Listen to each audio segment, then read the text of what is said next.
outsider overlay of domination, 50,000 years ago. As Eve listened, the stranger acted as if he were the master of the garden.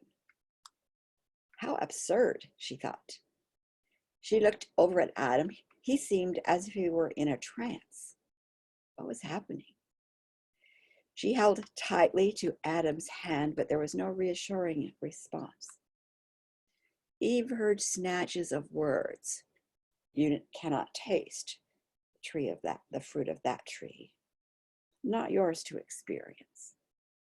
You cannot know what is good or evil. Only gods can know that there is good and evil. What did he mean? She had tasted. Of course, she could tell the differences. She had felt the joy, the excitement of some forms, and the constrictions and shutting down by the taste of others. Even now, in this energy, she was having a hard time staying focused. What was that, he said? Have to leave? Earn sustenance through sweat and hard work? No longer create effortlessly? Eve felt a bit weak, but Adam was unresponsive, frozen in place. She reached out to hold on to him. Whatever they must face, they would do it together. She thought that she was strong, but now she felt not strong enough yet for this energy. She would stay close to Adam, continue to learn from her teacher, and when she was ready, she would do what was needed.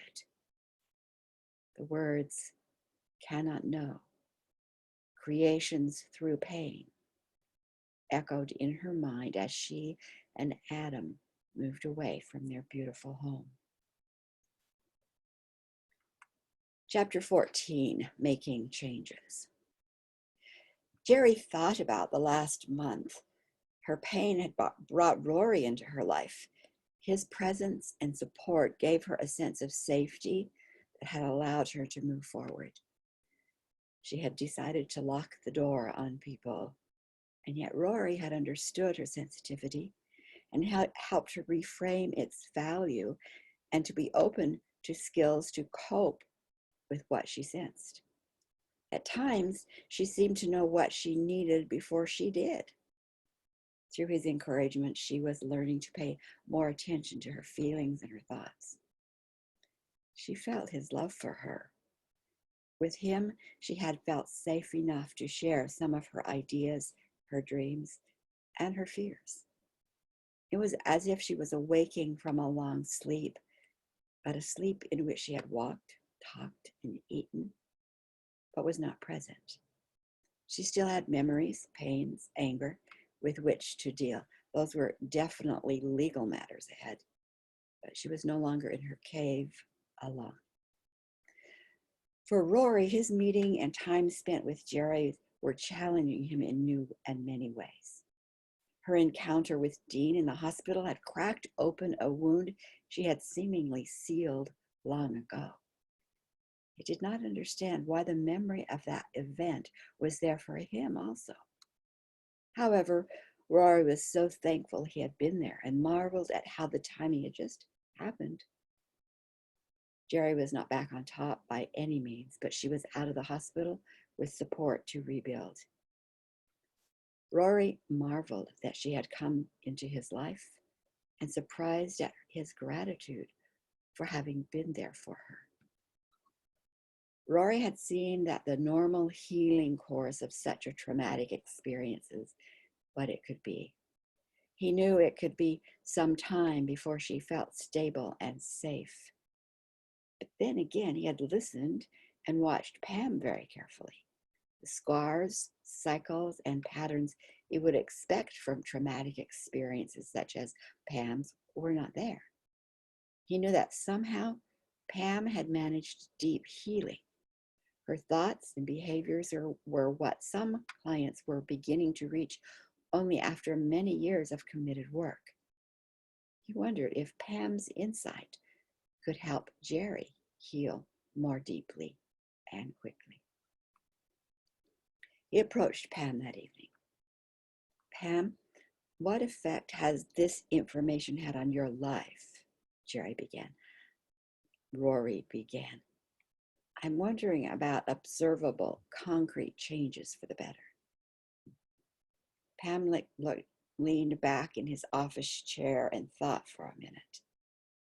Well, at first, the information allowed me to look at myself, my life, and my past with less judgmental eyes. And that was helpful because with different eyes, some of my anger dissipated. Pam was silent again before she continued. My life began to have a purpose. I was no longer just struggling to get through a day or to survive another night. Asking questions of shadow was almost like being in school. I looked forward to the stimulation I felt with the new ideas. As I felt less discouraged and was less weighted down with anger, I felt hope again, and I began to believe that my life could change. But you're right in asking about concrete changes. That's what I value too. I wanted to move out of this cycle of poverty, non-identity, and non-value. Thanks to my new understanding of the realm of the unseen, I knew I had a lot of spiritual help. And what I eventually asked Shadow was, how can I change my life, my physical situations? Now, I had experienced that sense of light and what I call love. That gave me a marker which made me more aware of the despondency I had often felt. I decided I no longer wanted to live in that darkness. My choice was to know the way to a life of joy and peace. Am I anywhere close to beginning to answer your question? Yes, I was working out some ideas in relation to what I, as a counselor, would expect to see in similar situations, was Rory's comment. Pam continued, at first, I was constantly aware of the crisis my life had become. However, every time I felt the heaviness, which was almost all of the time for a while, I would turn to Shadow and I would learn more and apply the ideas. With sensitivity to the unwanted feelings or situations, I would then make specific requests that allowed those in spirit to eliminate the cause. It was as if I were being freed from thousands and thousands of single strands of rope that I or myself had put around me. Eventually, the peace was there about 50% of the time. And then Shadow and the spiritual healers started to teach me about masks and wounded inner parts. Increasingly, I felt more powerful, able to understand the message in the pain and release the seed imprint. I learned that pain pointed to a problem imprint. It was a message giver. I began to appreciate the process because I had a new way to understand quickly. The pain rarely escalated and, in fact, lessened. In the last year and a half, my situation on the streets changed dramatically. With the answers from Shadow and using this planet's law of free agency, I took the reins of my runaway life back into my hands. Eventually, I found myself here. I know that being led to the center and meeting are all moving me toward a more positive life changes. Like the previous steps, this came just when I most needed another one. Pam sat back and sighed with relief at the telling. You said you had not shared this information with anyone. Is that right? That's right. I have used myself as the guinea pig. However, using what I learned, I would sometimes extend what I called spiritual healing to others. I don't really understand what you mean by that, Rory probed. Well, I discovered that Shadow was not the only friend I had in the unseen worlds. I soon had a group of healers who worked with me to dissolve my dense energies and anchor changes in my thought patterns. When I was in the shelters or food lines, the frustration, the anger, and hopelessness were all around me. The energy pressed in. It was very uncomfortable. Can you imagine the emotional situation? Yes, I can imagine, responded Rory. Well, I was becoming more and more sensitive to the heaviness of others' vibrations and was no longer numb as I had been. I asked Shadow and my teachers how I could feel more peaceful in those situations and also be helpful to those around me. Well, I was told I could ask that the energy fields of others be cleared of the negative vibrations that surrounded them. My guides reminded me that each has unseen guides who are moving with him or her through life.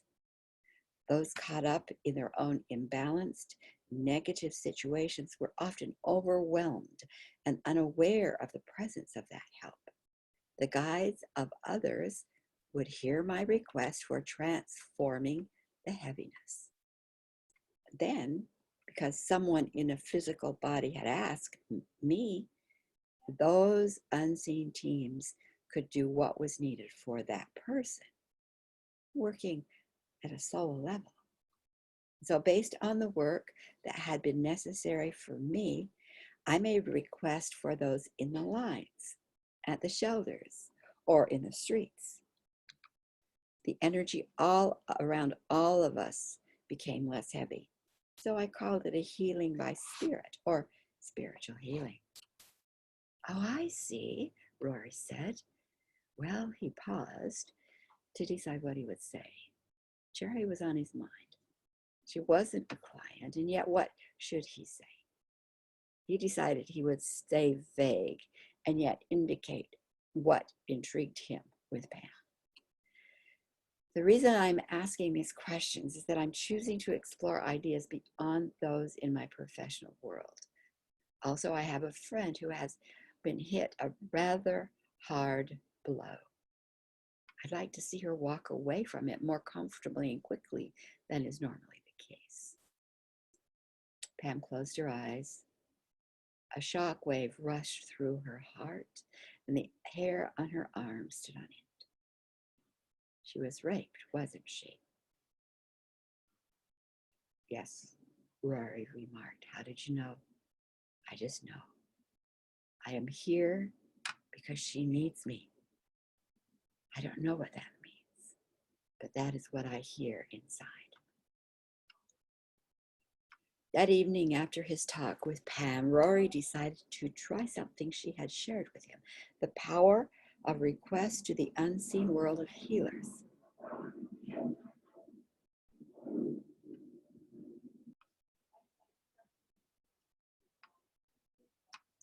He would turn his desire that Pam help Jerry over to spirit, those higher vibrational beings of which Pam spoke. If there were truth in her words, and if beings that he could not see thought Jerry could benefit, they could bring Pam and Jerry together, such as the laboratory of life. Try on a concept, make a choice, and then see the consequences. He felt this move fit within his criteria. There was no harm possible in this idea. He sat down on his bed and took off his shoes. What was it that Pam had said about free agency on this planet? We have to ask to get their help. What would be his request, he asked. He started with his desires and wrote them down. I would like to be a participant in helping others heal more profoundly and quickly. I would like to be a participant in whatever is best for Jerry's quick and gentle healing. I would like to heal myself more deeply. Then he stopped to form his thoughts into a request. I ask that my requests be heard and accomplished. I ask to be shown what I can do. If it is best for Jerry to work with Pam, I declare they are brought together. Then Rory chuckled. It sounded very much like prayers. He thought of Pam's guide, Shadow, and wondered who he would trust as a consistent spiritual support. His experience with spiritual matters had been growing up in a Christian church, and he felt comfortable with the master teacher, Jesus Christ. He thought of the values that he attributed to the Master Jesus. Holding that thought, Rory spoke. The qualities of my spiritual support team are love, wisdom, commitment, honesty, and nobility. They work with my requests under the directions of the Master Jesus and with integrity to his qualities. I leave these requests in their hands. Did he do it right? Well, he'd watch for the consequences. Blessing.